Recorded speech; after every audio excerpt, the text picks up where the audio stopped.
پر اللہ کا شکر کیا کرو کہ اللہ تعالیٰ نے تمہیں اسلام عطا فرمایا ہے. اس پر اللہ کا شکر کیا کرو کہ دنیا میں اربوں لوگوں میں سے اللہ نے تمہارا انتخاب فرما کے تمہیں ایمان کی دولت عطا کی ہے. صبغت اللہ، اللہ نے تم پہ اپنا رنگ چڑھا دیا ہے. ہم اللہ کا شکر کرتے ہیں کہ اللہ نے ہمیں کفر کے رنگ سے بچا کے، شرک کے رنگ سے بچا کے، گمراہیوں کے رنگ سے بچا کے اپنے دین کا رنگ عطا فرمایا ہے. الحمدللہ جو صاحب ایمان ہوتا ہے اللہ کا رنگ اس پہ آ جاتا ہے. وہ دنیا کے رنگوں سے بچ کے اللہ کے رنگ میں رنگا جاتا ہے. لیکن پھر بدرجہ عدم یہ رنگ کس کو ملتا ہے؟ کہا اس سے مراد ذکر الہی اور یاد الہی ہے. ذکر کی اصل ترجمہ جو اللہ والے، بابا فرید جیسے اللہ والے، خواجہ عبد الکریم جیسے بزرگ، حضرت مجدد الفسانی جیسے بزرگ، حضرت شاہ نقشبند جیسے بزرگوں نے بیان کیا، سید الاولیاء، سرتاج الاولیاء، حضرت داتا علی حجویری جیسے بزرگوں نے جو بیان کیا، حضرت معین الدین چشتی اجمیری جیسے بزرگوں نے جو ذکر کا اصل معنی بیان کیا، وہ میں نے آپ کے آگے رکھنا ہے کہ غور و تدبر کرے. استماع قول حق، خیر کی بات سننا اور شغل خوری سننے سے بچنا، فوش کلامی سننے سے بچنا، بلا وجہ کی باتیں سننے سے بچنا، یہ کان کا ذکر ہے.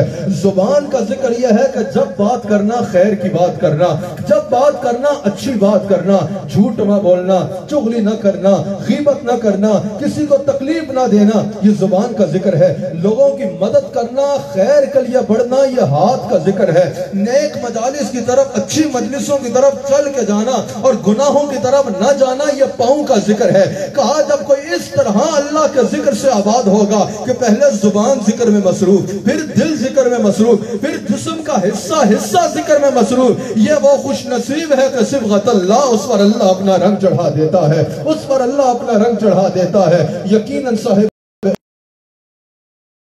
رحمت اللہ تعالی علیہ، حضرت فرید الدین رحمت اللہ علیہ یقیناً اس منزل پہ فائز ہے صبغت اللہ کہ ان پر اللہ کا رنگ ہے. نہ صرف ان پر اللہ کا رنگ ہے بلکہ انہوں نے کروڑوں لوگوں پر اللہ کا رنگ چڑھایا ہے، لاکھوں لوگوں پر انہوں نے اللہ کا رنگ چڑھایا ہے. ارے بھائی خود سوچو، جس کے رنگے، جس کے مریدوں میں نظام الدین اولیاء جیسا نام جگمگاتا نظر آئے، جس کے فقیروں میں صابر کلیر کا نام جگمگاتا ہوا نظر آئے، وہ خود کیسے رنگ میں رنگا ہوگا، اس کا حساب تم خود لگا سکتے ہو.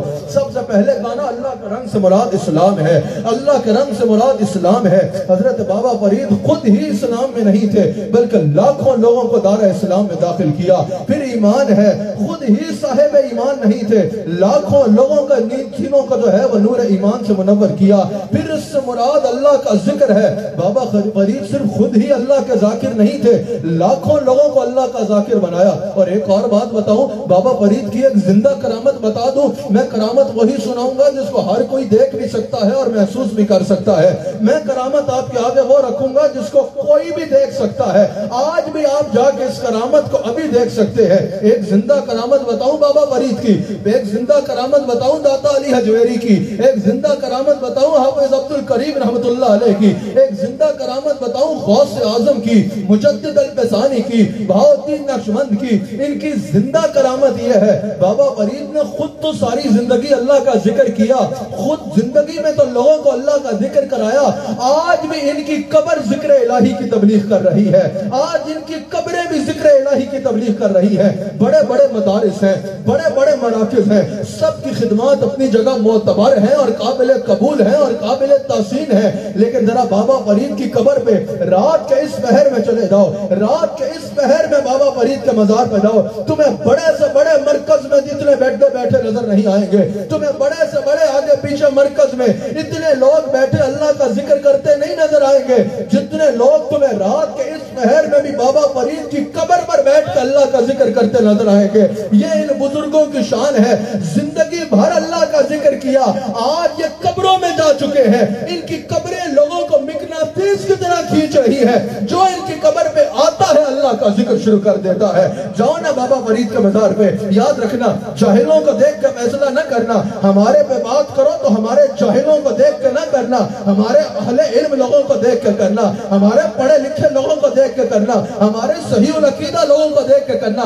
جاہل ہر جگہ ہوتے ہیں اور اپنے کاموں میں مصروف ہوتے ہیں. آؤ نا ذرا بابا فرید کے مزار پہ، اس وقت چلو بابا فرید کے مزار پہ، اس وقت چلو داتا علی حجویری کے مزار پہ. وہاں کیا ہو رہا ہوگا؟ قبر کی ایک جانب بیٹھ کے کوئی ذکر کر رہا ہوگا، دوسری جانب بیٹھ کے کوئی قرآن پڑھ رہا ہوگا، اس طرف بیٹھ کے کوئی قبر سے نہیں اللہ سے دعا کر رہا ہوگا، اللہ سے دعا دعا کر رہا ہوگا تو پتا چلا ان بزرگوں کی یہ شان ہے، دنیا سے جا چکے ہیں لیکن آج بھی اپنی قبروں پہ لوگوں کو بلا کے اللہ کا ذکر کروا رہے ہیں، اللہ کا ذکر کروا رہے ہیں۔ یاد رکھنا یہ اولیاء کی شان ہے۔ پھر حضرت بابا فرید نے اسی ذکر و فکر کے ذریعے، اسی عبادت و ریاضت کے ذریعے، اسی علم اور اس پہ علم پہ عمل کے ذریعے اللہ کا قرب پایا، اور اللہ نے آپ پہ اپنا وہ رنگ چڑھایا جو آج 780 سال بھی بعد دنیا کو نظر آ رہا ہے۔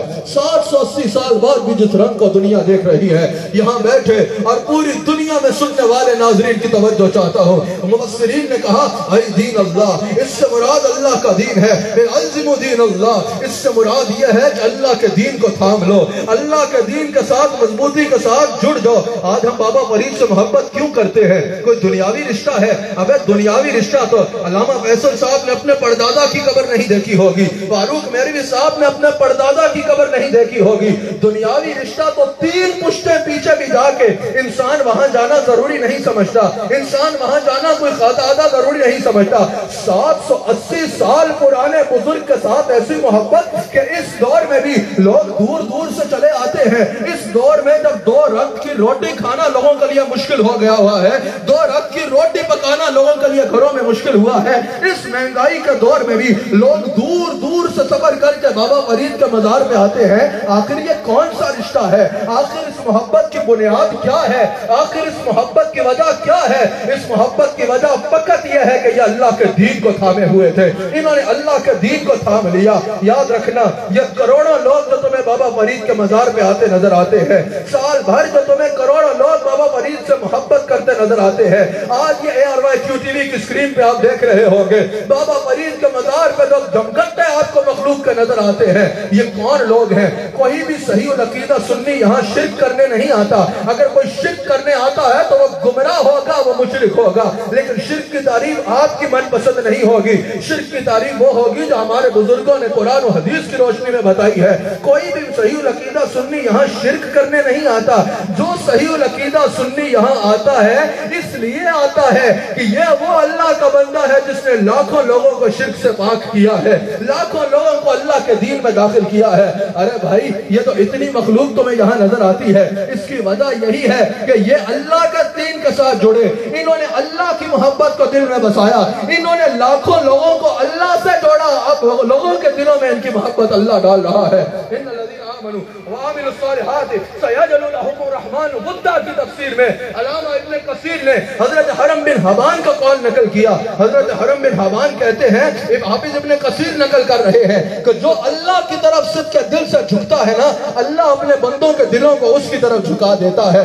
بابا فرید صدق کے دل سے اللہ کے آگے جھکے، اب مخلوق کے دلوں کو ان کی طرف کون جھکا رہا ہے؟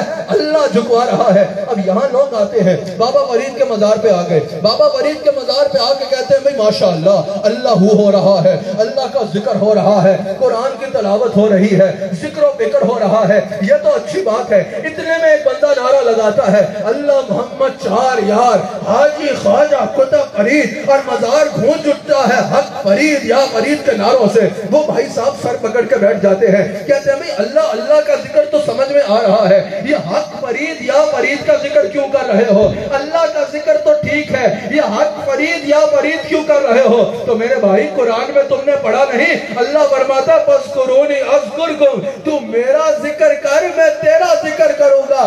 بابا فرید نے ساری زندگی اللہ اللہ کی، اب فرید فرید اللہ کروا رہا ہے، اب بابا فرید کے نعرے اللہ لگوا رہا ہے، اب بابا فرید کا ذکر اللہ کروا رہا ہے۔ میں نے کہا نا ایویں ہی نہیں فرید فرید ہوندی، ایسے ہی نہیں ہر طرح بابا فرید کا ذکر ہو رہا، ایسے ہی نہیں دنیا کے 4 جانب تم کہیں بھی کسی کونے میں چلے جاؤ، 4 دانگی عالم میں تمہیں حق فرید یا فرید کی صدائیں سنائی دیں گی۔ حضرت بابا فرید رحمت اللہ تعالیٰ علیہ نے اللہ کے دین کو تھاما، اللہ کے دین کو تھام لیا، دل میں اللہ کی محبت کا بسایا۔ اب اپنی مخلوق کے دل میں ان کی محبت اللہ ڈال رہا ہے، اللہ ڈال رہا ہے۔ اور اگر تم بھی یہ مقام چاہتے ہو، حضرت بابا فرید کا مقام، حضرت بابا فرید کا رتبہ، حضرت بابا فرید کی شان ہسٹری نہیں ہے کہ بس اس کو پڑھ کے واہ واہ کر دو۔ تم نے بھی اس منزل پہ چلنا ہے، تم نے بھی اللہ کا ولی بننا ہے، تم نے بھی اللہ کا مقرب بننا ہے، تم نے بھی اللہ کی معرفت حاصل کرنی ہے۔ اور یہ ممکن کیسے ہوگا؟ اللہ کے دین کا مضبوطی سے تھام لو، صبغت اللہ، تم پہ اللہ کا رنگ چڑھ جائے گا۔ بتاؤ کون کون چاہتا ہے کہ اللہ کے رنگ میں رنگا جائے؟ ذرا ہاتھ اٹھا کے بتاؤ کس کس کی خواہش ہے کہ اس پر اللہ کا رنگ چڑھ جائے؟ اللہ کا رنگ کوئی انویزیبل چیز نہیں ہے، اللہ کا رنگ کوئی ایسی چیز نہیں ہے کہ اس کے لیے کسی نسب کا ہونا ضروری ہے، اس کے لیے ڈگری کا ہونا ہی ضروری ہے۔ اللہ کا رنگ کیا ہے؟ اللہ اکبر، اللہ کا رنگ انویزیبل نہیں ہے، بلکہ حضرت عبداللہ بن عباس رضی اللہ تعالیٰ عنہ کا قول قاضی ثناء اللہ پانی پتی رحمہ اللہ نے مظہری میں نقل کیا، امام بغوی بھی نقل کرتے ہیں، دیگر کئی مفسرین نے کہا حضرت عبداللہ بن عباس کہتے ہیں اللہ کا رنگ ایسے نہیں ہے کہ کسی میں نظر نہ آئے۔ آپ سوچیں میں یہ تو اللہ کا کوئی ولی ہوگا وہی سمجھ پائے گا کہ اس میں اللہ کا رنگ ہے، کوئی صاحب معرفت ہوگا وہی سمجھ پائے گا کہ اللہ کا رنگ کیسا ہے۔ اللہ کا رنگ حضرت عبداللہ بن عباس کہتے ہیں جیسے کپڑے پہ رنگ چڑھے تو ہر ایک کو نظر آتا ہے نا، یہ الفاظ ہیں حضرت عبداللہ بن عباس کے، جیسے کپڑے پہ رنگ چڑھے تو ہر ایک کو نظر آتا ہے، اسی طرح اگر اللہ کا رنگ کسی پہ چڑھ جائے تو ہر دیکھنے والے کو نظر آتا ہے۔ اللہ کے رنگ کی نشانی کیا ہے؟ اللہ کا رنگ ہونے کے لیے کیا صرف ولی کے گھر میں پیدا ہونا ضروری ہے؟ اللہ کا رنگ ہونے کے لیے کیا صرف یہی دلیل ہے جس کے گرد عوام کا جھمگٹا ہے وہی اللہ کا ولی ہے، جس کے گرد عوام جمع ہو جائے وہی اللہ کا ولی ہے؟ عوام تو سیاسی لوگوں کے پیچھے بھی جمع ہوتی ہے، عوام تو مداری بھی اکٹھی کر لیتے ہیں، عوام کا جمع ہو جانا ہی دلیل نہیں ہے۔ یاد رکھ لینا، صرف کچھ اصطلاحات یاد کر لینا ہی دلیل نہیں ہے۔ اور میں تمہیں بتاتا ہوں کہ اللہ کا رنگ کیا ہے۔ حضرت عبداللہ بن عباس رضی اللہ تعالیٰ عنہ کہتے ہیں، حضرت عبداللہ بن عباس کہتے ہیں جب بندہ شریعت مطہرہ کو تھامتا ہے، شریعت کا رنگ اس کی زندگی میں نظر آتا ہے، نمازی بھی بن جاتا ہے، اخلاق بھی اچھا ہو جاتا ہے، اللہ کا رنگ اس پہ چڑھتا ہے۔ اور اللہ کا رنگ جس پہ چڑھتا ہے اس کی نشانی یہ ہے کہ 5 وقت وہ مصلی میں وقت نماز پہ کھڑا نظر آئے گا، جب راتوں کے اندھیرے گہرے ہو جائیں گے وہ تہجد کے مصلی پہ آہو بکا کرتا نظر آئے گا، اس کی جبین اب سجدوں کے تقدس حاصل کرتی ہوگی، اس کی جبین سجدوں کے نور سے منور ہو چکی ہوگی۔ جب وہ بات کرے گا خیر کی بات کرے گا، اگر اس کے ساتھ کوئی برا کرے گا وہ اس کے ساتھ بھلا کرے گا، اگر کوئی اس کو گالی دے گا وہ اس کو معاف کرے گا، اگر وہ مارکیٹ میں بیٹھا ہوگا تو کم نہیں تولے گا، اگر وہ تاجر ہوگا تو جھوٹ بیچ مول کے مال نہیں بیچے گا، رزق حلال کی جستجو کرے گا، رزق حرام سے بچے گا۔ اگر کوئی تمہیں تاجر حلال کماتا ہوا نظر آئے اور حرام مال کو ٹھوکر مارتا ہوا نظر آئے، سمجھ جانا یہ بھی وہ خوش نصیب ہے جس میں اللہ کا رنگ چڑھ چکا ہے، جو اللہ کے رنگ میں رنگا ہوا ہے، کسی کو گالی نہیں دے گا، کسی سے پوش کلامی نہیں کرے گا، فضولیات میں وقت ضائع نہیں کرے گا، جو اس کی بات سنے گا اس کی نیکیوں میں اضافہ ہوگا، جو اس کا عمل دیکھے گا اس کو آخرت کی یاد آئے گی، پھر وہ منزل آئے گی جس کے بارے میں حضور فرماتے ہیں وہ اللہ کے رنگ میں ایسا رنگ جائے گا، ظاہر و باطن کو شریعت کے ایسے تابع کر چکا ہوگا کہ جو اس کا چہرہ دیکھے گا اس کا چہرہ دیکھ کے اس کو اللہ یاد آ جائے گا، اس کا چہرہ دیکھ کے لوگوں کو اللہ یاد آئے گا۔ یہ وہ خوش نصیب ہے کہ صبغۃ اللہ، اللہ اس کا اپنے رنگ میں رنگ چکا، یہ وہ خوش نصیب ہے، یہ وہ خوش نصیب ہے۔ آج عجیب دور آ گیا ہے، لوگوں نے نماز ایک نہیں پڑھنی، روزہ ایک نہیں رکھنا، شریعت کی ایک نہیں ماننی، سنت کو اپنانا نہیں ہے، خیر کا کام کرنا نہیں ہے، اخلاق ایسا ہے کہ ہر ایک کے ساتھ بد اخلاقی کرنی ہے، جب بات کرنی ہے لوگوں کے ساتھ برے رویے سے پیش آنا ہے، کم بھی تولنا ہے، تجارت بھی جو ہے وہ شریعت کے اصولوں کے مطابق نہیں کرنی، اور جو ہے وہ اخلاقیات بھی لوگوں کے ساتھ اتنی بری ہوگی کہ بد اخلاق اور متکبر معروف ہوں گے اور لوگوں سے کہیں گے بھئی ہم پہ اللہ کا رنگ ہے۔ اگر کچھ سوال کر دے گا تو کہے گا یہ مولویوں کو کیا پتا، یہ کتابیں پڑھنے والوں کو کیا پتا، یہ دنیا داروں کو کیا پتا، ہم پہ اللہ کا رنگ ہے۔ We have something spiritual in us۔ یاد رکھنا اگر تم شریعت سے دور ہو تو تم روحانیت کا درجہ بھی نہیں پا سکتے، اور اگر تم شریعت میں عمل نہیں کر رہے اور تمہیں وسوسہ آ رہا ہے کہ تم میں روحانیت آ گئی، تم میں کوئی ایسے خیال آ رہے ہیں کہ تم میں روحانیت آ گئی، تم شریعت سے دور ہو اور تمہارے دل میں کچھ ایسا آ رہا ہے جس سے تمہیں ہو رہا ہے کہ تم ولی بن گئے ہو، یاد رکھنا یہ تصور شیطان کی طرف سے ہو سکتا ہے۔ اگر تم یہ اٹھا کر یہاں بھی رکھ دو لیکن شریعت سے دور ہو تو ہم اسے کرامت نہیں ہم اسے جادو کہیں گے۔ اللہ کا رنگ اسی پہ ہے جس کا ظاہر و باطن شریعت مصطفیٰ کے مطابق ہو چکا۔ اللہ کا ولی ہونے کے لیے کرامت کا ہونا ضروری نہیں بلکہ استقامت کا ہونا ضروری ہے، استقامت کا ہونا ضروری ہے۔ یہی مطلب ہے الزم دین اللہ کا، اللہ کے دین کو تھامنے کا، کہ جو شریعت سے جتنا قریب ہے وہ اس پہ اللہ کا رنگ چڑھا ہے۔ آپ کو آسان طریقہ بتا دوں دیکھنے کا کہ کسی پہ اللہ کا رنگ ہے یا نہیں ہے؟ دیکھ لینا، جس پہ شریعت کا جتنا رنگ نظر آئے گا ظاہر پہ، باطن میں اس کو اتنا اللہ کا رنگ ہوگا۔ فتویٰ تو ظاہر پہ ہی لگتا ہے نا۔ آج کل لوگ عجیب ہے، کوئی بندہ نماز پڑھ بھی رہا ہو کہ یہ دل میں کچھ اور ہے، دل سے نہیں پڑھ رہا۔ ابے تمہیں کیا پتا دل سے پڑھ رہا ہے یا نہیں پڑھ رہا؟ تم ظاہر دیکھ کے کہو گے۔ جس کا ظاہر شریعت کے مطابق نظر آتا ہے، جس کے اقوال، جس کے افعال شریعت کے جتنے مطابق ہے، وہ اللہ کے رنگ میں اتنا رنگا ہوا ہے، وہ اللہ کے رنگ میں اتنا رنگا ہوا ہے۔ بتاؤ نا، حضرت بابا فرید رحمت اللہ تعالی علیہ پر، حضرت خواجہ عبد الکریم پر، حضرت معین الدین چشتی اجمیری پر، حضرت داتا علی حجویری پر، حضرت غوث اعظم پر، حضرت بہاؤ الدین نقشبند پر، حضرت مجدد الفسانی احمد سرہندی فاروقی رضی اللہ تعالیٰ عنہ پر جو اللہ کا رنگ چڑھا، کیا یہ گھر بیٹھے بیٹھے چڑھ گیا؟ کیا یہ ویسے ہی چڑھ گیا؟ کیا بغیر کچھ کیے چڑھ گیا؟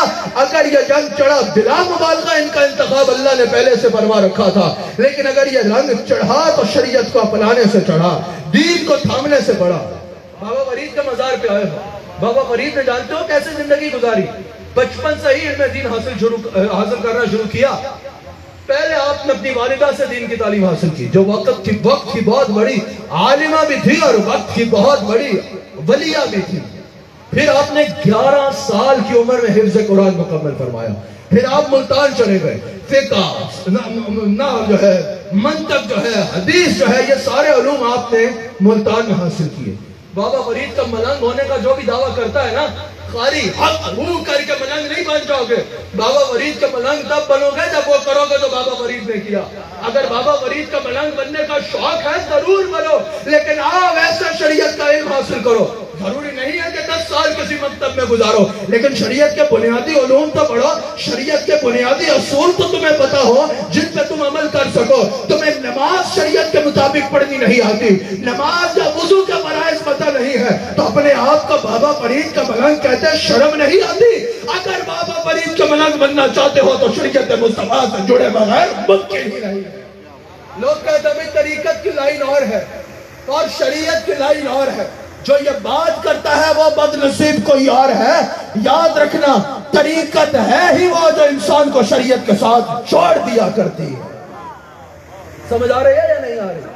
حضرت بابا فرید رحمت اللہ علیہ ملتان میں تھے، دین کا علم حاصل کر رہے تھے۔ حضرت قطب الدین بختیار کاکی رحمہ اللہ سے ملاقات ہوئی، جو آپ کے شیخ تھے۔ اس وقت آپ کا کی کتاب ہے کتاب النافع، وہ پڑھ رہے تھے۔ حضرت بابا فرید نے فرمایا، یقیناً حضرت صاحب علم شخصیت ہے، واقف ہے، کتاب النافع جو فقہ کی کتاب ہے، پڑھ رہے تھے۔ آپ نے پوچھا کہ حضرت قطب الدین بختیار کاکی نے پوچھا کہ فرید الدین، حضرت پوچھا کہ فرید الدین ذرا یہ تو بتاؤ کہ یہ کتاب تمہیں نفع بھی دے رہی ہے یا نہیں دے رہی؟ سمجھ آ رہی ہے یا نہیں؟ یہ کتاب النافع جو پڑھ رہے ہو، یہ تمہیں فرید الدین نفع بھی دے رہی ہے یا نہیں دے رہی؟ اللہ اکبر۔ حضرت فرید الدین جان گئے کہ اب سوال کچھ اور ہے۔ اب سوال یہ ہے کہ علم یہاں تک ہے یا یہاں بھی جا رہا ہے؟ سمجھ آ رہی ہے؟ کیا علم صرف یہاں ہے یا یہاں بھی آ رہا ہے؟ کہا حضور مجھے میرا نفع تو آپ کی نگاہوں میں نظر آ گیا ہے، اب میں آپ کے ساتھ جانا چاہوں۔ آپ نے فرمایا نہیں، پہلے دین کا علم مکمل کرو، پہلے ظاہری علوم دین کے صحیح طریقے سے حاصل کرو۔ جب آپ نے دین کے ظاہری علوم حاصل کر لیے، آپ حضرت قطب الدین بختیار کاکی رحمہ اللہ کی مجلس میں جاتے ہیں۔ حضرت بابا فرید کی زندگی سے ایک اور سبق ملتا ہے، صرف عالم بننا ضروری نہیں بلکہ اس علم پر عمل کرنا بھی ضروری ہے۔ بچپن سے اللہ کی عبادت کیا کرتے، بلکہ اب کیو ٹی وی پہ جو مائیں کروڑوں کی لاکھوں کی تعداد میں پوری دنیا میں کیو ٹی وی کو دیکھا جاتا ہے، کیو ٹی وی پہ جو مائیں میرا پروگرام سن رہی ہے وہ بات سنیں۔ کس ماں کی خواہش نہیں ہوگی کہ اس کے بیٹے کا تقوی بابا فرید کے تقوی جیسا ہو؟ کس ماں کی یہ خواہش نہیں ہوگی کہ اس کے بیٹے کے جو ہے اللہ سے قرب بابا فرید کا قرب جیسا ہو؟ یاد رکھنا، جب ماں بابا فرید کی ماں جیسی ہوگی نا تو بچہ فرید الدین جیسا ہے۔ بابا فرید کی والدہ کیا کرتی ہیں؟ آج کل ماؤں کا کیا کردار ہے؟ جو کھانا پکا رہی ہے، بچوں کو جو ہے وہ سائیڈ پہ ٹی وی دیکھنے لگایا ہوا ہے۔ جب کھانا پکا کے فارغ ہوئی، بچوں کو جو ہے وہ کارٹون دے کے فون پہ ہاتھ میں دے دیا فون، اور خود جو ہے اپنے آرام سے جو ہے وہ ٹی وی پہ ڈرامے فلمیں دیکھیں گی۔ جب ایسے کرو گے نا تو بچے بھی تمہارے بڑے ہو کے کارٹون ہی بنیں گے۔ اگر بچوں کو ٹی وی پہ فقط فلموں اور ڈرامہ پہ لگاؤ گے تو بچے بھی تمہارے فلم اور ڈرامے باز ہی بنیں گے۔ جب ماں کا کردار بابا فرید کی ماں جیسے ہوگا تو پھر قوم میں بابا فرید جیسے بچے آنا چاہیے۔ اور وہ کیسا تھا؟ بابا فرید کی والدہ آپ کو نماز کی طرف راغب کرتی تھی. یہ واقعہ تو آپ نے سنا لیکن اس کو ریلیٹ کرنا ہے. حضرت جی یہ واقعہ نہ سنائیں، یہ ہم نے پہلے سنا ہے، عمل کیا نہیں کیا تو پھر سنو تاکہ عمل کرنا. سمجھ آئی یا نہیں آئی؟ میں نے یہاں نہیں سنایا پہلے، میں ویسے کہہ رہا ہوں، میں نے یہ پہلے نہیں سنا. حضرت بابا فرید رحمۃ اللہ تعالیٰ علیہ کی والدہ آپ کو جو ہے وہ اس چیز پر ترغیب دیا کرتی تھی کہ نماز پڑھنی ہے. اچھا اب 15 سال کے بچے کو تو اس طرح نہیں ترغیب دی جائے گی. 12 سال کا بچہ تو اتنا سمجھدار ہوتا ہے کہ اس کو ایسے ترغیب نہیں دی جائے گی. ایون 10 سال کا بچہ بھی اتنا سمجھدار ہوتا ہے کہ اس کو ایسے نہیں بہلایا جائے گا، وہ سمجھ جائے گا. یقیناً یہ اس سے بھی کم عمر کی بات ہے، بہت جب کم عمری میں بچہ ہوتا ہے. بابا فرید کی والدہ مصلی کے نیچے شکر رکھا کرتی اور کہا کرتی تھی بیٹا نماز پڑھو گے نا جب صبح کے وقت اٹھ کے تو اللہ تعالیٰ تمہیں شکر کھلائے گا. 12 سال یا 10 سال کے بچے کو تو یہ نہیں کہا جا سکتا نا، سمجھدار ہوتا ہے. حضرت بابا فرید کی والدہ مصلی بچھاتی نیچے شکر رکھتے تھے. حضرت بابا فرید نماز پڑھتے مصلی کے نیچے سے شکر نکلتی. پھر اگلے دن شوق ہوتا کہ اللہ کی طرف سے شکر ملنی ہے. ایک دن ایسا ہوا کہ بابا فرید کی والدہ شکر رکھنا بھول گئی. صبح خیال آیا آج فرید الدین کا کہیں وہ جذبہ ٹوٹ نہ جائے، آج میرے بیٹے مسعود کا کہیں وہ جذبہ ٹوٹ نہ جائے کہ آج شکر نہیں نکلی، کہیں اس کو ایسا کوئی معلوم نہ ہو جائے کہ یہ تو ماں خود رکھتی تھی. والدہ کے دل میں خوف آیا. صبح فرید الدین سے پوچھا کہ بیٹا رات کو مصلی کے نیچے سے شکر نکلی یا نہیں نکلی؟ کہا روز سے زیادہ نکلی، اور جو رات کی شکر کا ذائقہ تھا اس کا تو جواب ہی کوئی نہیں. بابا فرید کی والدہ سجدے میں گر گئی، یا اللہ تیرا شکر تو نے میری لاج رکھی اور فرید کو قبول کر لیا. تو ماں کا کردار ایسا ہوگا نا، اگر مائیں موبائل پہ کارٹون لگائیں گی اور اپنی سہیلیوں سے گپوں میں لگ جائیں گی اور خود فلم دیکھیں گی تو خود فلم تک ہی رہنا ہے اور بچے نے بڑے ہو کے کارٹون ہی بننا ہے. جب ماں سجدہ کر کے بچے کو دکھائے گی اور سجدے کرنا بچے کو سکھائے گی تو بچے بابا فرید اور شیخ عبدالقادر جیسے آئے. سمجھ آئی یا نہیں آئی؟ ولایت کا دروازہ بند تو نہیں ہوا نا، ولایت کسی ایک خاندان کے لیے خاص تو نہیں ہوئی نا، ولایت کسی ایک نسل کے لیے خاص تو نہیں ہوئی نا. آپ بھی اللہ کے ولی بن سکتے ہو اور آپ پر یہ ذمہ داری ہے کہ آپ کوشش کرو کہ اس منزل پہ آؤ کہ الا ان اولیاء اللہ لا خوف علیہم ولا هم یحزنون. پھر اس منزل پہ آؤ کہ ادھر سے آواز آئے نحن اولیاؤکم فی الحیات الدنیا و فی الآخرہ. یہ منزل حاصل کرنا آج کا عرص میں اپنا مدعا بنانا ہے، آج کا عرص میں کوشش کرنی ہے کہ یہ منزل حاصل کر کے جانا ہے. حضرت قطب الدین بختیار کاکی کے پاس چلے گئے حضرت بابا فرید رحمۃ اللہ علیہ اپنے شیخ کے پاس. شیخ نے آپ کو اپنی خانقاہ میں بٹھایا اور ذکر الہی میں مصروف کر دیا کہ اللہ کا ذکر شروع کر دو. حضرت بابا فرید رحمۃ اللہ علیہ قاری شاہد محمود صاحب حضرت بابا فرید اپنے شیخ کے بتائے ہوئے اذکار میں ذکر میں مصروف تھے. ایسے میں کیا ہوا کہ ان کے شیخ کے شیخ حضرت خواجہ معین الدین چشتی اجمیری رحمۃ اللہ علیہ دورہ کرتے ہوئے حضرت قطب الدین بختیار کاکی کی خانقاہ میں پہنچے. یہ روایت تھی کہ جب بھی حضرت خواجہ غریب نواز معین الدین چشتی رحمۃ اللہ علیہ اپنے مریدوں کے پاس جاتے تھے تو ان کے آگے جتنے خلفاء ہوتے تھے وہ ان کو خواجہ صاحب کے آگے پیش کر دیتے تھے. خواجہ صاحب ان کو واز کرتے تھے اور ان میں تبرکات تقسیم کیا کرتے تھے. اسی طرح قطب الدین بختیار کاکی رحمۃ اللہ علیہ نے اپنے تمام خلفاء کو آپ کے آگے پیش کر دیا. آپ نے سب نے تبرک بانٹے. آپ نے کہا کہ فرید کہاں ہے، فرید الدین کہاں ہے؟ کہا حضور اس کو اللہ کے ذکر سے فرصت ہی نہیں ہے، وہ جب دیکھو اللہ کے ذکر میں ہوتا ہے اور اپنی منازل طے کر رہا ہوتا ہے، اس لیے میں نے اس کو نہیں بلایا. فرمائیں تو اس کو ابھی بلاتا ہوں، ابھی حاضر ہو جائے گا. حضرت خواجہ معین الدین نے کہا نہیں، چلو فرید الدین کے حجرے میں چلتے ہیں. مقدر دیکھو معین الدین چشتی اور قطب الدین بختیار کاکی مل کے ان کے حجرے میں آ رہے ہیں. جب حجرے میں پہنچے تو دیکھا بابا فرید دنیا سے بے خبر جذب کی کیفیت میں اللہ کا ذکر کر رہے ہیں. حضرت معین الدین چشتی کو وجد آ گیا. حضرت معین الدین چشتی ایک کیفیت میں چلے گئے. آپ نے ہاتھوں کو اٹھایا، کہا یا اللہ میرے فرید الدین کو قبول فرما لے، میرے فرید کو اپنی بارگاہ میں قبول کر لے. اور آپ فرماتے ہیں میں نے الہامی کیفیات سے جانا کہ اللہ میرے فرید کو قبول کر چکا ہے. پھر آپ نے اپنے ہاتھ سے آپ نے اور قطب الدین بختیار کاکی رحمۃ اللہ علیہ نے مل کے حضرت بابا فرید کی دستار بلندی کی. دستار بندی کی، آپ اسی طرح شریعت کی اور طریقت کی منازل طے کرتے گئے. پھر آج ایک کمال یہ آیا کہ آپ اس منزل پہ فائز ہوئے جو ہمیں آج نظر آتی ہے، جو ہمیں آج نظر آتی ہے. آج کوئی نماز پڑھے نہیں، سمجھا یا نہیں، روزہ رکھے نہیں، اللہ کا ذکر کرے نہیں، شریعت کا تو اس کو دور دور تک کوئی شغف بھی نہ ہو، اور کہ مجھ پہ بابا کا رنگ چڑھ گیا، یا مجھ پہ بابا کا رنگ ہے، مجھ پہ فریدی رنگ ہے، مجھ پہ بابا فرید کا رنگ چڑھ گیا، میں بابا فرید کے میدان مجھے ملتا ہے، اور تینوں کی پتا ساڑھے پیچھے بابا فرید کا ہاتھ ہے. او بھائی اتنا سستا سودا نہیں، ایسے نہیں. یہ بتاؤ جب بابا فرید کو یہ سب کچھ کیے بغیر رنگ نہیں ملا تو تم ان سے بڑے آ گئے ہو؟ بتاؤ مجھے. بابا فرید کو رنگ نماز کے بغیر مل گیا، شریعت کے بغیر مل گیا، تبلیغ کے بغیر مل گیا، سنت کے بغیر مل گیا، سنت کو اپنائے بغیر مل گیا. جب ان کو یہ سب کچھ کیے بغیر نہیں ملا تو تم کیا ان سے بھی بڑے آ گئے ہو؟ اگر چاہتے ہو کہ چشتی رنگ چڑھے، اگر چاہتے ہو نقشبندی رنگ چڑھے، اگر چاہتے ہو مجددی رنگ چڑھے، اگر چاہتے ہو فریدی رنگ چڑھے، خالی تمہارے کہنے سے نہیں چڑھے گا، وہ کرنا پڑے گا جو بابا فرید نے کر کے دکھایا. سمجھ آئی؟ ورنہ فقط دعویٰ ہوگا. دعویٰ یہ ہے کہ میں فریدی ہوں، میں مجدد پاک کا نوکر ہوں نا، میں دعویٰ کرتا ہوں میں مجددی ہوں. آپ دعویٰ کرتے ہیں کہ آپ چشتی ہیں، پتہ ہمارے دعووں سے نہیں چلے گا. اگر میرا عمل میرے دعوے کے خلاف ہے تو میں جھوٹا ہوں، اگر تمہارا عمل تمہارے دعوے کے خلاف ہے تو تم جھوٹے ہو. حضرت بابا فرید کو وہ جو کمال ملا. سمجھ رہے ہیں یا نہیں سمجھ رہے؟ ناراض تو نہیں ہو رہے ان باتوں سے؟ یہی اصل بات ہے. اللہ اکبر، اللہ اکبر، اللہ اکبر. کیا بات ہے بابا فرید کی؟ وہ جو کمال ملا کہ حضرت بابا فرید مرجع خلائق بن گیا آپ کا دربار. انسان تو انسان ہے، 100 کے قریب آپ کے خلفاء جنات میں سے تھے، 100 کے قریب جنات میں آپ کے خلفاء تھے. حضرت بابا فرید رحمت اللہ تعالیٰ علیہ نے اس انداز میں لوگوں کو اللہ کے رنگ میں لڑایا اور رنگا اور اللہ کے دشمنوں سے لڑا اور لڑایا جس کا کوئی تصور بھی نہیں کر سکتا.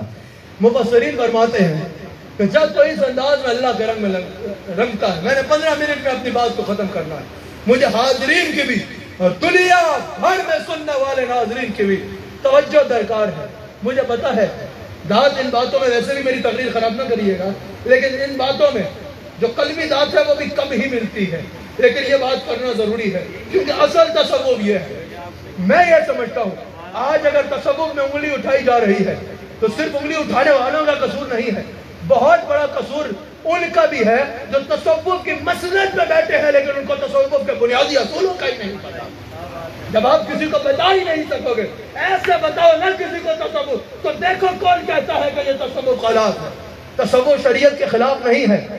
جو تصوف غوث اعظم نے بتایا، جو تصوف میرے امام احمد رضا خان بریلوی نے بتایا، جو مجدد المثانی نے بتایا، کسی کے باپ میں جرت نہیں ہے کہ اس پہ انگلی اٹھا سکے.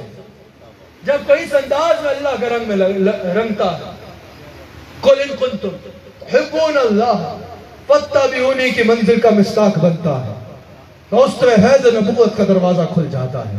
جب فیض نبوت کا دروازہ کھلتا ہے نا تو پاک پتن سے یہ پروگرام دیکھنے والوں وہ یحببکم اللہ کی منزل پہ فائز ہو جاتا ہے. قُلْ إِن كُنتُمْ تُحِبُّونَ اللَّهَ فَاتَّبِعُونِی. جو ہم سے محبت کا ارادہ کرتا ہے آپ کی اتباع کرے. یحببکم اللہ، پہلے وہ ہم سے محبت کرتا تھا پھر ہم اس سے محبت کرنے لگ پڑے. اور جب کسی سے اللہ محبت کرتا ہے نا پھر اس کو یہ مقام ملتا ہے. بس اختتام پہ جا رہا ہوں، بہت توجہ درکار ہے. پھر اس کو یہ مقام ملتا ہے کہ وہ اللہ کا رنگ میں ایسا رنگتا ہے کہ وہ اللہ کی صفات کا مظہر بن جاتا ہے. اب لوگ کہتے ہیں بھئی اللہ کی صفات کا مظہر یہ کیا ہے؟ یہ تو کہنے والے سنی شرک کرتے ہیں. بھائی ہم سے پوچھو تو صحیح ہمارا عقیدہ کیا ہے؟ ہمارا عقیدہ یہ ہے اللہ کی صفات کا مظہر بنتا ہے. اس سے مراد کیا ہے؟ اللہ ستار ہے نا. ستار کا کیا معنی ہے؟ عیبوں پہ پردے ڈالنے والا. تو بندہ بھی عیبوں پہ پردے ڈالنا شروع ہو جاتا ہے. اللہ جواد ہے نا، بندہ بھی سخی ہو جاتا ہے۔ اللہ قاضی الحاجات ہے نا، بندہ اپنی استطاعت کے مطابق لوگوں کی حاجت پوری کرنا شروع ہو جاتا ہے۔ اللہ ودود ہے نا، بندہ بھی اللہ کے بندوں سے محبت شروع کر دیتا ہے۔ اللہ وہاب ہے نا، بندہ بھی اللہ کے بندوں کی مدد شروع کر دیتا ہے۔ یہاں اللہ کے بندوں سے بندہ محبت کرتا ہے، وہاں اپنے بندے سے اللہ محبت کرتا ہے۔ یہاں بندہ لوگوں کے عیبوں پہ پردے ڈالتا ہے، وہاں اللہ بندے کے عیبوں پہ پردے ڈالتا ہے۔ یہاں بندہ لوگوں کی حاجات پوری کرتا ہے، وہاں بندہ اللہ بندے کی حاجات پوری کرتا ہے۔ یہاں بندہ لوگوں کی مدد کرتا ہے، وہاں بندہ اللہ بندے کو ولی بنا لیتا ہے۔ پھر وہ منزل آتی ہے جو بخاری میں موجود ہے، جس کے بارے میں مصطفیٰ جان رحمت صلی اللہ علیہ وسلم فرماتے ہیں کہ اللہ فرماتا ہے جب کوئی نفلی عبادت کے ذریعے میرا قرب پاتا ہے نا، پھر قرب مشروط ہے عبادت کے ساتھ، عبادت کے بغیر قرب نہیں ہے۔ اور جہاں عبادت میں حقوق اللہ شامل ہے وہیں حقوق العباد بھی شامل ہے۔ جب بندہ نفلی عبادت کے ذریعے میرا قرب حاصل کرتا ہے، بخاری میں موجود ہے، حضور فرماتے ہیں اللہ فرماتا ہے کہ پھر میں اس کا ہاتھ بن جاتا ہوں جس سے وہ پکڑتا ہے۔ اس پہ فخر الدین رازی کا بڑا خوبصورت ترجمہ تفسیر آپ کے آگے رکھنی ہے۔ کہا کہ میں اس کا ہاتھ بن جاتا ہوں جس سے وہ پکڑتا ہے۔ اللہ اکبر، میں اس کے کان بن جاتا ہوں جس سے وہ سنتا ہے۔ یہ بخاری میں اللہ فرما رہا ہے میں اس کی آنکھ بن جاتا ہوں جس سے وہ دیکھتا ہے، اور یہ بخاری میں ہے۔ اللہ فرماتا ہے میں اپنے اس بندے کا پاؤں بن جاتا ہوں جس سے وہ چلتا ہے۔ اللہ اکبر، پھر مجھے اس کے کہے پہ اتنی غیرت ہوتی ہے۔ ایک اور روایت کے مطابق زبان بنتا ہوں جس سے وہ بولتا ہے، اور یہاں کہ مجھے اس کے کہے پہ اتنی غیرت ہوتی ہے کہ وہ کچھ بھی مانگے ہم اس کی مانگ کا پورا کر دیا کرتے ہیں۔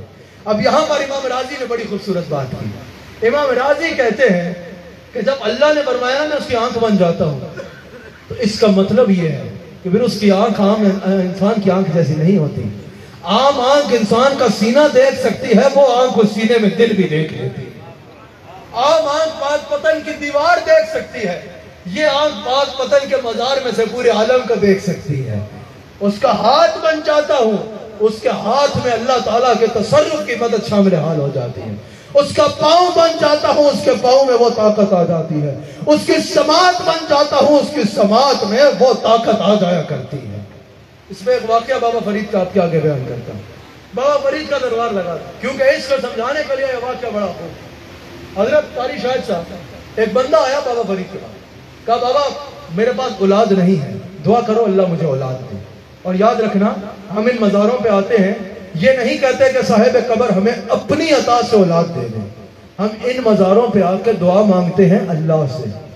یہ عقیدہ یاد رکھنا، ہم ان مزاروں پہ آ کے کس سے دعا مانگتے ہیں اور ان کا وسیلہ بناتے ہیں۔ اور اگر ان سے عرض کرتے ہیں تو یہ نہیں کہ حضور بابا فرید ہمیں اپنے جناب سے بچہ عطا کرو، نہیں، ان سے ہم یہ عرض کرتے ہیں یا بابا فرید آپ اللہ کے حضور ہماری سفارش کر دو، آپ اللہ کے حضور ہماری سفارش کر دو کہ آپ کی دعا سے بیٹا اللہ عطا کرے۔ یہ اہل سنت کا عقیدہ ہے، اور یہی اہل سنت کا عقیدہ ہے، یہی اہل سنت کا عقیدہ ہے۔ اللہ اکبر، ہمارا مسئلہ کتنا خوب ہے، ہمارے اہل علم کی وجہ سے کوئی ہم پہ انگلی نہیں اٹھا سکتا۔ بڑے بڑے اہل علم بھی اگر ہم پہ انگلی اٹھائیں گے تو ہمارے جاہلوں کی وجہ سے اٹھائیں گے۔ یہ اہل سنت کا مسئلہ کہ الحمدللہ آج بھی وہ اکابر موجود ہیں جن کی موجودگی میں انگلی اٹھانا ناممکن ہے اہل سنت و جماعت کا۔ کہا کہ حضور دعا کریں اللہ بیٹا دے، آپ نے آنکھ بند، آنا 1 2 3 4 آپ نے 7 تک گنتی، یعنی جاؤ اللہ تمہیں 7 بچے دیں گے۔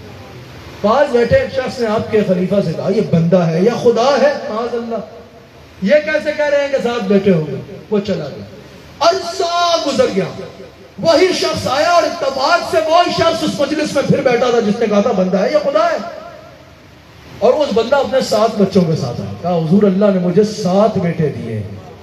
کرامت سنانا مقصد نہیں، انجام سنانا مقصد ہے۔ بابا فرید نے یہ بھی بتایا یہ مقام ملے گا کیسے، یہ مقام تجھے بھی مل سکتا ہے۔ اللہ اکبر، حضرت بابا فرید نے اس کو کہا سناؤ، 7 بیٹے دیے نا اللہ نے؟ کہا حضرت یہ ہوا کیسے؟ اب سنو جس کے لیے میں نے یہ واقعہ سنا ہے۔ حضرت بابا فرید نے فرمایا 40 سال میں نے ایسے گزارے کہ میں نے اللہ کی ہر بات مانی، اب وہ مقام آ گیا ہے کہ اللہ میری ہر بات مانتا ہے۔ اللہ اکبر، 40 سال میں نے اللہ کی مانی، ابھی بھی مانتا ہوں، یہ نہیں کہ اب ماننی چھوڑ دوں، 40 سال میں نے اللہ کی بات مانی، اب اللہ مجھ پہ اتنا راضی ہو گیا ہے، میں ہاتھ اٹھا کے کچھ کہوں اللہ میری مانگ کو پورا کر دیتا ہے۔ بندہ مٹ جائے نہ آقا پہ، وہ بندہ کیا ہے؟ بے خبر ہو جو غلاموں سے، وہ آقا کیا ہے؟ حضور نے فرمایا نا، جو اللہ کا ہو جاتا ہے اللہ اس کا ہو جاتا ہے۔ پاک پتن میں آنے والوں اور پاک پتن سے دنیا بھر میں آئے پہ یہ پروگرام دیکھنے والوں، تم اللہ کے ہو جاؤ، اللہ تمہارا ہو جائے گا۔ اس کے بعد اللہ نے فرمایا وَمَنْ أَحْسَنُ مِنَ اللَّهِ صِدْقًا، اور بتاؤ اللہ کے رنگ سے بہتر کس کا رنگ ہے؟ دنیا کے رنگ بھی بھلا کوئی رنگ ہے یار؟ 4 دن کی چاندنی پھر اندھیری رات، کوئی وزیر اعظم بن جائے 4 دن کی چاندنی پھر اندھیری رات، کوئی صدر بن جائے 4 دن کی چاندنی پھر اندھیری رات، کسی کو اور بڑا عہدہ مل جائے 4 دن کی چاندنی پھر اندھیری رات، کسی کو دولت مل جائے، ابے دولت کب تک کام آ جائے گی یار؟ تم بتاؤ، کسی کو جتنی شہرت بھی مل گئی، لاہور چلے جاؤ، ایک طرف جہانگیر کا مقبرہ ہے، کوئی وہاں فاتحہ پڑھنے والا نہیں جس نے تخت پہ بیٹھ کے زندگی گزاری، اور ایک طرف ایک ایسا فقیر ہے علی حجویری جس نے چٹائی میں بیٹھ کے ذکر کیا، ادھر فاتحہ پڑھنے والا کوئی نہیں، بڑے سے بڑے بادشاہ داتا علی حجویری کی چوکھٹ چومتے نظر آتے ہیں۔ وہ دنیا کا رنگ ہے، اور یہ ہے وَمَنْ أَحْسَنُ مِنَ اللَّهِ صِبْغًا، کہ بتاؤ اللہ کے رنگ سے بہتر کس کا رنگ ہے؟ دنیا میں جو بادشاہ مسند سے اتر جائے لوگ اس سے ملنا بھی پسند نہیں کرتے، اور یہاں یہ ہے اللہ کا رنگ جس پہ چڑھا ہو وہ قبر میں اتر جائے 780 سال گزر جائے پھر بھی مخلوق چوکھٹ کو چومتی نظر آتی ہے۔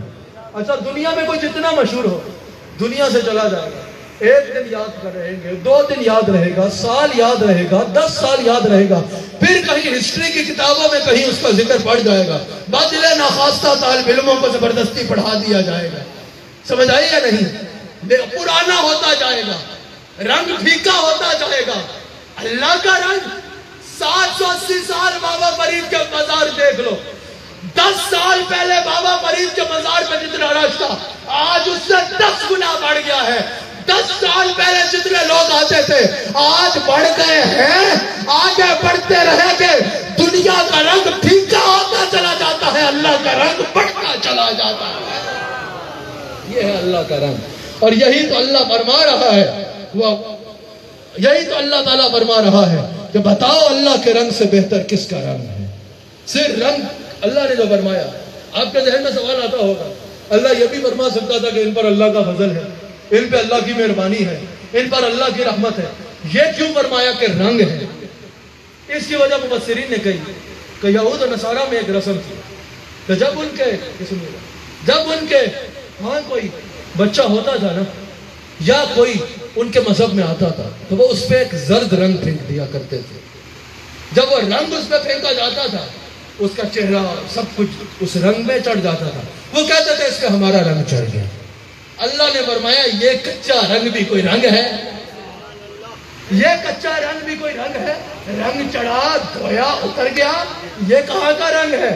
کہا رنگ چڑھانا ہے تو وہ چڑھاؤ تو وقت سے پھیکا نہ پڑے، جو اترے نہیں، جو پانی سے اترے نہیں وہ نہ چڑھاؤ، جو خالی ظاہر پہ چڑھے پھر فوراً اتر جائے۔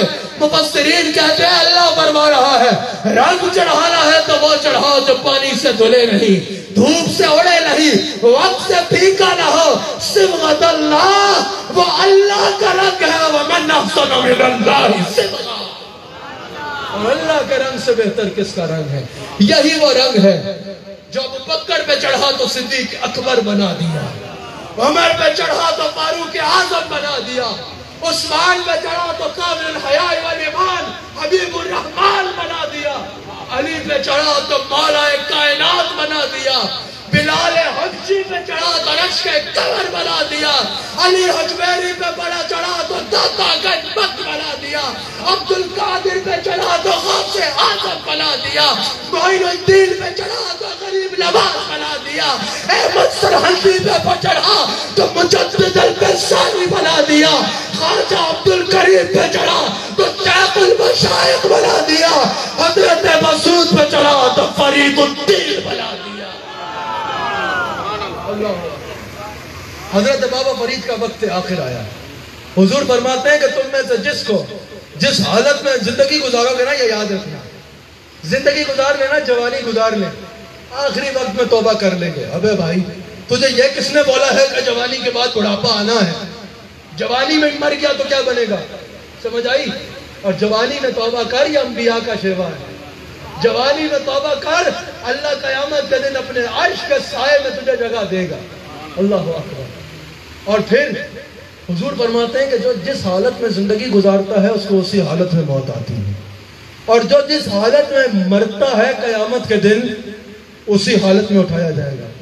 بابا فرید کا جب وقت آخر آیا نا، آپ کے ساتھ جو حضرات موجود تھے، آپ فرماتے ہیں آپ نے عشاء پڑھی، پھر نماز پڑھی، پھر سجدے کیے، پھر سجدے کرتے چلے گئے، یہاں تک کہ آنکھوں سے زار و قطار آنسو جاری ہے، سجدے کی حالت میں ہے. یا حی یا قیوم زبان پر ہے اور دنیا سے تشریف لے جاتے ہیں. تو ہمیں یقین ہے کہ بابا فرید نے جب قیامت کے دن اٹھنا بھی ہے تو یا حی یا قیوم کہتے اٹھنا ہے. جس بات پہ میں نے ختم وہ کرنا ہے وہ قرآن کی ایک بات ہے. اب سن لوگ کہتے ہیں یہی ہے نا، یہ انہوں نے تقریر کی، یہی تو ہم کہتے ہیں. اللہ والوں کا message is important, per himself he is not important. اللہ والوں کا بس میسج امپورٹنٹ ہے. یہ شرارت نہ کرنا، یہ نہیں کہ صرف پیغام امپورٹنٹ ہے، قبر پہ آنے کی ضرورت نہیں پڑی. ان کے مزار میں وہ کچھ ملتا ہے جو کہیں اور نہیں مل سکتا. قرآن کا ایک بات آپ کے آگے رکھتا ہوں اور اسی میں اپنی بات کو 3 سے 4 منٹ میں ختم کر دیں. اللہ کریم نے قرآن میں ذکر فرمایا، اللہ نے فرمایا نا میرے ولیوں سے محبت کرو، میرے ولیوں سے محبت کرو، میرے ولیوں کی محبت تمہیں ہماری محبت دے دے گی. اور غافلوں سے بچو کیونکہ غافلوں کا ساتھ تمہیں بھی غافل بنا دے گا. اللہ تعالیٰ نے ایک بڑا خوبصورت قرآن میں واقعہ ذکر فرمایا. سورہ کہف میں اللہ قریب فرماتا ہے کہ اللہ تعالیٰ نے حضرت موسیٰ علیہ السلام سے ارشاد فرمایا کہ جاؤ ہمارے ایک بندے کی تلاش کرو، ہمارے بندوں میں سے ایک بندہ حضرت خضر علیہ السلام تمہیں ملے گا، اس کی تلاش کرو. اللہ اکبر. قاری شاہد صاحب یہاں مفسرین کہتے ہیں اللہ کی اس میں حکمت تھی.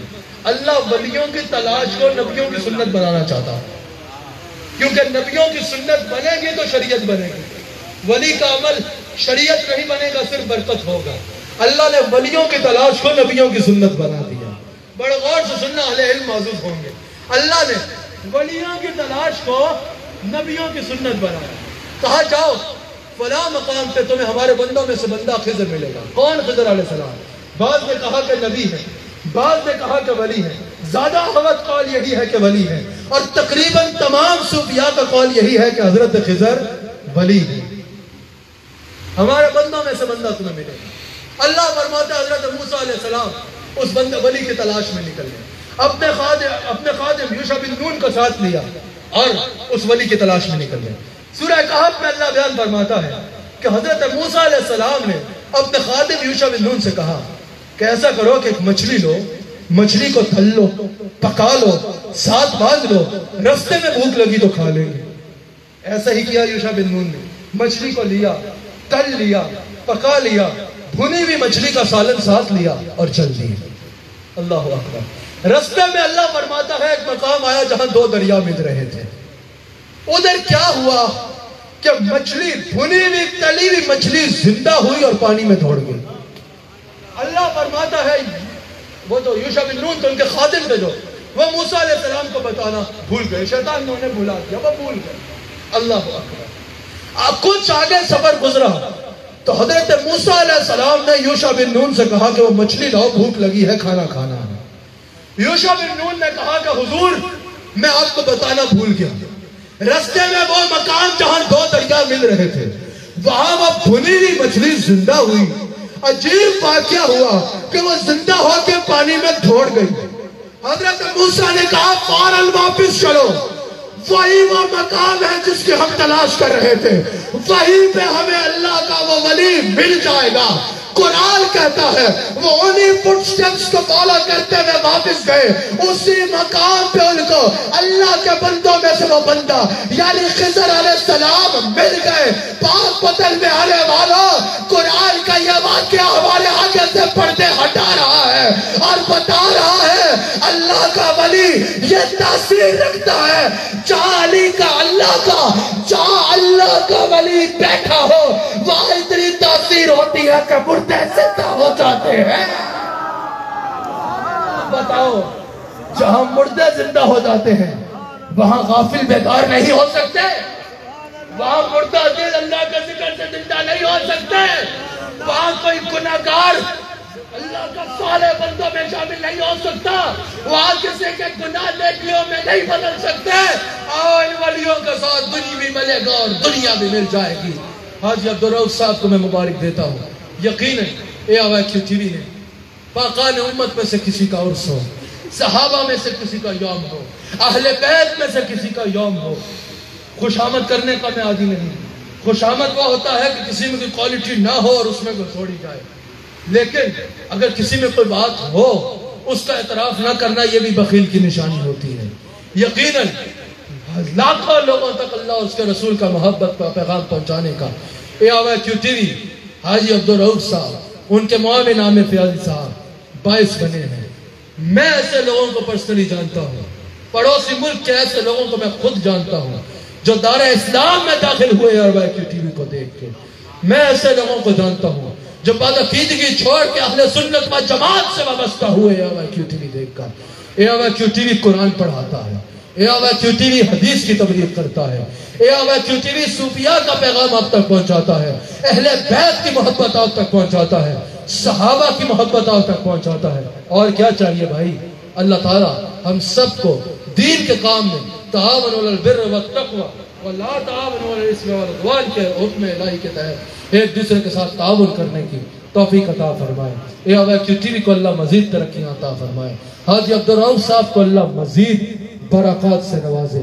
یقیناً پوری قوم کا صدمہ ہے کہ گزشتہ شب جو بلوچستان کے کو کمانڈر اور ان کے ساتھ افواج پاکستان کے 5 لیفٹیننٹ جنرل ان کے ساتھ جو ہے وہ 5 اس افواج پاکستان کے عظیم بہادر سپاہی جو ملک کی خدمت کرتے ہوئے قوم کی خدمت کرتے ہوئے جنہوں نے ہیلی کاپٹر کریش ہونے کے باعث جام شہادت نوش کیا، پوری قوم کا صدمہ ہے کیونکہ افواج پاکستان سے پوری قوم محبت کرتی ہے۔ افواج پاکستان کی خدمات کسی سے چھپی ہوئی نہیں ہے۔ وہ جو سرحد پہ فوجی کھڑا ہے وہ 30,000 کی تنخواہ کے لیے نہیں کھڑا، وہ 40,000 کی تنخواہ کے لیے نہیں کھڑا، وہ اپنی جان دینے کے لیے کھڑا ہے۔ یقیناً افواج پاکستان سے پوری قوم محبت کرتی ہے، تو یہ پوری قوم کا صدمہ ہے۔ اللہ تعالیٰ ان کی شہادت کو قبول فرمائے۔ اللہ تعالیٰ جو ان شہداء کے لواحقین ہیں ان کو صبر جمیل عطا فرمائے۔ مجھے فیاضی صاحب کا پیغام ملا کہ خطاب کے آخر میں دعا کرنی ہے، دعا کے لیے ہاتھ اٹھائیے۔ یا اللہ یا کریم، تیری بارگاہ میں تیرے حبیب علیہ السلام حضرت سیدنا و مولانا محمد الرسول اللہ صلی اللہ علیہ وآلہ وسلم کا وسیلہ پیش کر کے عرض کرتے ہیں حاجی عبدالرؤف صاحب کا پاک پتن شریف میں اس نشریات کا انعقاد کرنا، اس مجالس کا انعقاد کرنا، اتنے روز مستقل حاجی صاحب کا یہاں مخلوق خدا کے لیے لنگر کا اہتمام کرنا، یا اللہ یا کریم اس کو اپنی بارگاہ میں قبول فرما لے۔ یا اللہ یا کریم یہاں جتنے آنے والے ہیں سب کے آنے والوں پر اپنی رحمت کے دروازے کھول دے۔ یا اللہ یا کریم اس وقت آواز کیو ٹی وی پر پوری دنیا میں جتنے لوگ اس دعا میں شریک ہیں حضور علیہ السلام کا وسیلہ پیش کر کے عرض کرتے ہیں یا اللہ ان سب شریک لوگوں کو ویسا تقوی عطا فرما جیسا تو نے بابا فرید کو عطا فرمایا، ویسی اپنی محبت عطا فرما جیسی تو نے بابا فرید کو عطا فرمائی، ویسے اپنی معرفت عطا فرما جیسے تو نے بابا فرید کو عطا فرمائی، ویسے رسول اللہ سے محبت عطا فرما صلی اللہ علیہ وسلم سے جیسے تو نے بابا فرید کو عطا فرمائی۔ یا اللہ رسول اللہ صلی اللہ علیہ وآلہ وآصحابہ وسلم کا وسیلہ پیش کر کے عرض کرتے ہیں جتنے لوگ اس وقت آواز کیو ٹی وی کے دعا میں شریک ہیں اس وقت، یا اللہ یا کریم سب کی جائز مرادوں کو پورا فرما دے. تو سب کے دلوں میں چھپا ہوا بھیدوں سے واقف ہے. سب کی حاجات کو پورا فرما یا اللہ یا کریم. سب کی جائز حاجات کو پورا فرما یا اللہ یا کریم. ہم سب پہ اپنا خاص فضل و کرم فرما. جس کے رزق میں تنگی ہے اس کے کشادگی عطا فرما. جس کو یا اللہ یا کریم کاروبار میں مشکلات ہیں اس کے لیے آسانی فرما. سب کے لیے رزق حلال کے دروازے کھول دے اور خیر سے اس کے لیے محنت کی توفیق عطا فرما. یا اللہ یا کریم ہر کسی کی پریشانی دور فرما دے. جو بیمار اس دعا میں شامل ہیں ان کو شفا کاملہ عطا فرما. ہمارے حاجی عبدالرؤوف صاحب کو شفا کاملہ عطا فرما. عامر فیاضی صاحب کی کاوشوں کو قبول فرما. اے آوا کیو ٹی وی کو دن دگنی اور رات چگنی ترقیاں عطا فرما. یا اللہ پوری امت مسلمہ پہ کرم فرما. یا اللہ امت مسلمہ کو رسول اللہ علیہ السلام کے نام پر اتحاد اور اتفاق عطا فرما. یا اللہ مسلمانوں کو اپنا وہی وقار پھر عطا فرما جو تو نے فاروق اعظم کے دور میں عطا فرمایا اور مسلمانوں کو اس کے لیے جستجو اور کوشش کی توفیق عطا فرما. یا اللہ پاکستان پہ کرم فرما. یا اللہ پاکستان کی سرحدوں کی حفاظت فرما. یا اللہ پاکستان کی جغرافی اور نظریاتی سرحدوں کی حفاظت فرما. یا اللہ یا کریم پاکستان کے محافظوں کی حفاظت فرما. یا اللہ یا کریم. یا اللہ یا کریم جتنے لوگ یہ پروگرام دیکھ رہے ہیں حضرت بابا فرید کا فیضان سب کو ان کے گھروں میں عطا فرما. یا اللہ یا کریم میرے پیر طریقت میرے مرشد کریم میرے شیخ کامل کو عمر دراز بالخیر عطا فرما. میرے شیخ کامل کو عمر دراز بالخیر عطا فرما. میرے شیخ کامل کے فیضان میں وسعتیں اور برکتیں عطا فرما. یا اللہ یا کریم جتنا یہاں حاجی صاحب نے لنگر کا اہتمام کیا یا اللہ یا کریم جتنے قرآن و حدیث کی نشریات کا اہتمام کیا اس کا ثواب یا اللہ تو اپنے شان کے لائق حضرت بابا فرید رحمت اللہ تعالی علیہ کے مزار پر نازل فرما. ربنا آتنا فی الدنیا حسنہ وفی الآخرۃ حسنہ وقنا عذاب النار. یا اللہ یا کریم ہمارے چودھری انصر صاحب امریکہ سے آئے یا اللہ یا کریم اس محفل میں شریک ہیں ان کے اوپر اپنا خاص فضل و کرم فرما برحمتک یا ارحم الراحمین.